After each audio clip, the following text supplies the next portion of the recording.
this is going to be one of the premier matchups of the season so far. As I would say, kind of fan consensus rookie of the year is going to be going up against, I would say, the fan consensus most valuable player. And so CJ Stroud, Lamar Jackson, rematch of week 1. And I'm not going to lie, I didn't even look at the week 1 stats. That I can't believe that was still within the same season. It seems so long ago compared to how we're seeing both of these players play right now.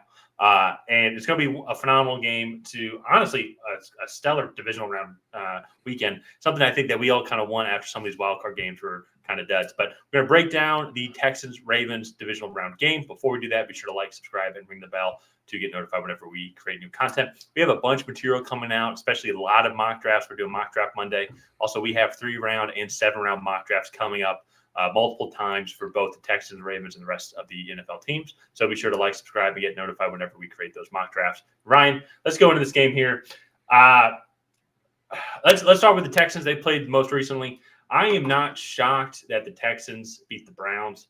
I am shocked they dismantled the Browns. Like, I was expecting it to be a shootout. I expected CJ Stroud to – actually, I wouldn't say shootout. I expected CJ Stroud and the Houston Texans offense definitely get their licks in. But then to go and put up – well, I stopped watching the game. Was it 45 points? Did they get to 40? No, it was 45-14, I believe, was the – Yeah. And even then, too, they did have those 2 pick sixes. But even then, before that, they – just amazing scheming by Bobby Slowick. Yeah. Great poise by CJ Stroud. Great route running from everybody. I think everybody hit their assignments. Like, that's what Dad and I were talking about, like, just watching the game. Just the execution, the play calling I thought was phenomenal. Dad had a great point. They utilized the Browns' willingness to over pursuit to then create all that extra space. It was just a masterclass of a game. And to do that against the Browns really makes me kind of wonder what they can do against this Ravens team.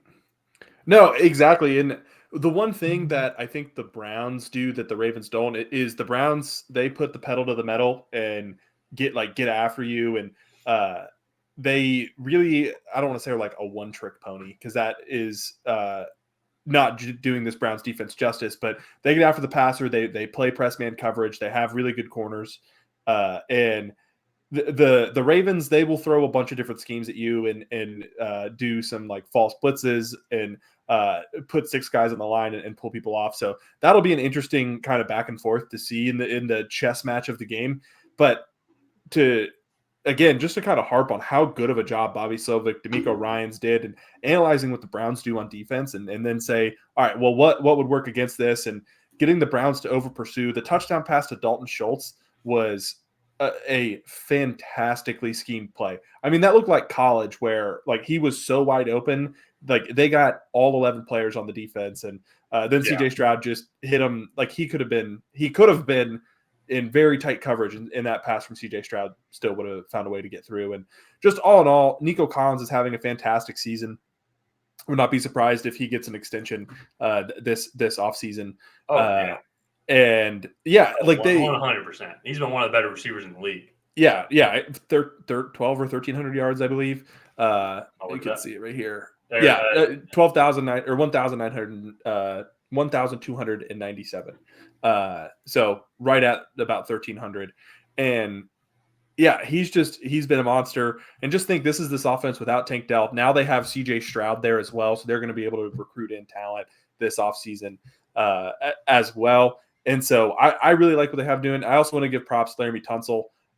He humbled Myles Garrett greatly. And I think he really kind of established himself as one of the top left tackles in the league because, man, Myles Garrett really had zero impact on this game. Even in the run game, the pass game, Laremy Tunsil had his number, and Laremy Tunsil got shaken up early on in that game as well. So he was doing all of that a little banged up. So that's a guy too, because I want to revisit this because when was this trade in 2019? Texans and Miami Dolphins made a historic trade, swapping Laremy Tunsil for a host of draft picks. And if we're being honest, then too, because he has been one of the top tackles in the league, but so that would have been 2019. They were not for a majority of the time that he's been there, they have not been good at all. So he's really stuck through it with them. And I think now you kind of forget about him a little bit at times. True football fanatics like us don't. But if you're just a casual viewer, and you realize like that trade going back, and now to see him finally reap the rewards. Then you have CJ Stroud come in, and it's probably a part of the huge success for him. It's that no, he's got his stout left tackle there. Yeah, exactly. Honestly, the improvement of the offensive line as a whole, doing like my off-season work and prepping like what do teams need, I would have said that interior offensive line would have been a need for them, and probably still so. Yeah, but it's not a top of the draft need anymore. It's not a top of the draft need. I mean, maybe late day 2, day 3, see what value that you guys can go get. But in general, though, it's the entire offensive line held up well against, I would say, probably the best defensive line in the league. If you go and look at Myles Garrett, then you got Dalvin Tomlinson as well. And then if I pull up the rest of the chart here, Zadarius Smith also. Zadarius Smith, Shelby Harris. I knew there was a Shelby in there somewhere. Then even on top of that, you guys still got Jordan Elliott and Saiki Ika as well rotating in. And so they have a lot of good other edge rushers as well. So we're talking a lot about the Texans here. Let's quickly move to the Ravens before we get into our predictions. With the Ravens here, the reason why I think we've talked so much about the Texans is because with the Ravens, it's like, I mean, they're the best team in the league. It's even going back to offseason work. It's like I'm trying to figure out what areas they can improve on. And I don't really think much of anything that I can see kind of like at the moment. I think maybe I think one of the things here to really make this offense legit is they had one other like explosive receiver. I feel like it's been, I don't want to say the Zay Flowers show, but it's definitely he's their number one target. And so I think defense might be able to hone in on him. But this is where Lamar Jackson's MVP status comes in, because he's the ultimate improviser, maybe him and Patrick Mahomes. And his ability to extend plays and avoid sacks, that's just where they have just connected and have just been a match made in heaven and have been playing on a totally different level this year. Yeah, Zay Flowers, my favorite receiver from this last year's class. If you don't believe me, go back and watch. But he's been dynamite for them. And I just really love what they've been able to do with him there.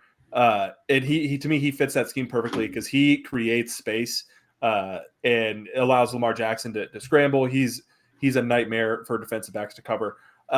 And he is their leading receiver with 858 yards, only 5 touchdowns, but a guy his size is going to struggle with that. One of the things that I do want to touch on, Mark Andrews might be back for this game, which is crazy to think about based on what they've said. He returned to practice this week. He's coming off IR, designated to return, so they opened his 21-day window, I believe, either late last week or like this weekend. And so that'll be a close situation to monitor. And then they have a good group of guys: Rashad Bateman, Odell Beckham, Isaiah Likely as well, kind of rotating in. But still, to me, this pass offense, it doesn't make its money with these like big explosive plays or throwing for 4,500 yards. It's just the efficiency. Lamar is completing almost like 70% of his passes. He's averaging almost like 8.5 yards per attempt, which is fantastic. And then on top of that, Lamar is also their leading rusher with 821 yards. And he just they just have done a fantastic job. Todd Monken has done a great job just optimizing this offense and getting the maximum potential out of it. And that, to me, I think kind of plays in this defense. It plays very similar to the offense. It's they don't do any one thing like really, really, really well, but at each level they have Patrick Queen, Roquan Smith, Marlon Humphreys, Kyle Hamilton, and then Odafe Owe, who's their big nose tackle, and Michael Pierce. Yeah, Michael Pierce, and they just do a fantastic job containing and then also getting pressure on the quarterback, and then just a fantastically coached team. They play great assignment football, and they just kind of wait for you to make a mistake, and then they're a fantastic team. So I can agree with that. Where the Browns had the numbers, and I think that they had the stats and the pizzazz. At the same time, though, it is like that Ravens defense, though, is still top 5 defense in the league. So they're going to have to go and have another amazing offensive performance just to, I think, keep up with Yeah. I don't say keep up with the Ravens, but they're going to have the same type of team performance overall where the defense comes in, locks down this offense, and gets pressure on Lamar Jackson. And it's interesting, too, saying pressure because you're going to have to be able to try and contain him. So I think it's going to be fascinating to watch. And I will say, too, going back to people probably commenting now with my Zay Flowers, like he's like their main weapon. With Mark Andrews coming back, that is, I think, going to be the dynamicness that is going to add to that team. Because imagine then this lineup here, you got Mark Andrews lined up as a tight end. Zay Likely lined up in the slot. You got Odell Beckham on the other side, Zay Flowers on the other side, then you got Lamar Jackson, and then whichever running back gets back there doesn't matter. I think it's Gus Edwards. Because I know Gus Edwards. They did sign Dalvin Cook also at the end. They did sign Dalvin Cook also. So that'll be another interesting one to monitor. Let's get into our predictions here real quick. We'll make it quick because at the end of the season, everybody's going to kind of have their opinions. But before we do that, be sure to like, subscribe, and ring the bell to get notified whenever we create new content. Ryan, who you got winning this game? I'm going to go with the Ravens. I just feel like they're going to be too balanced for the Texans. And outside, they have Will Anderson and Jonathan Grenard, both of which are great edge rushers. Will Anderson, obviously, one of the leading contenders, I think, for Defensive Rookie of the Year. And Jonathan Grenard is leading that team in sacks. And he just came back against the Browns and had a good game as well. So I think those guys, I'm very interested to see what they're able to do. And I'm excited to kind of watch them chase Lamar around in the pocket. But I just think Lamar is going to be a little too slippery. I do think this will be a closer game because this defense plays hard for D'Amico Ryans. This offense is really good and explosive for the Texans. And so I'm going to go with the Ravens. I'm going to say it's going to be a 24-17 game. Yeah. I'm curious because we have seen in the past when teams take a week or 2 weeks off now in this instance, just how that bounce back is. Like, I know that you rest, but at the same time, if you go look at the Houston Texans, they have been in playoff mode for 3 or 4 weeks now. You can make an even argument before that just because of where their record ended up. This is essentially their third or fourth round of the playoffs to get to this point. So they are battle tested. I think they're in that mindset mentally. Not saying that the Ravens aren't.